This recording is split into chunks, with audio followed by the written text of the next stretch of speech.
Hola, soc Ramon i pertany al Club Baloncesto de la Nucia. Vaig ensenyar-vos el que fem en els nostres entrenaments. Veniu, veniu!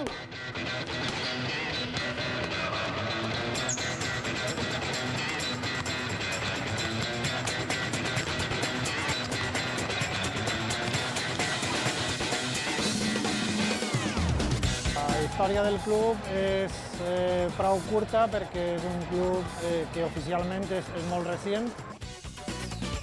Empezamos con 8 chicos en el año 2009 y ahora contamos con casi 50 y un equipo femenino que tampoco existía.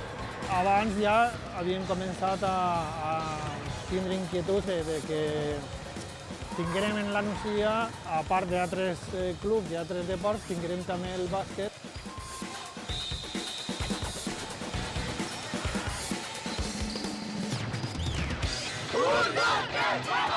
La temporada passada teníem un equipo júnior que per ser la primera vegada pues, el resultat evidentment no va ser el millor o el que tots desitjaven.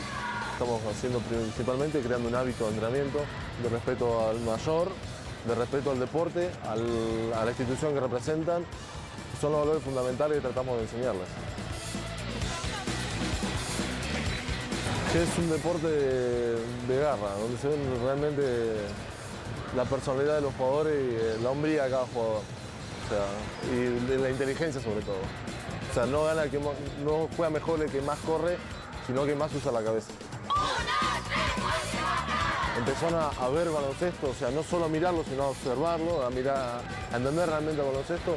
Y bueno, poquito a poco se fueron enganchando los chicos, los padres, las chicas, las madres, y bueno, y así más o menos está creciendo el baloncesto en la Nucia.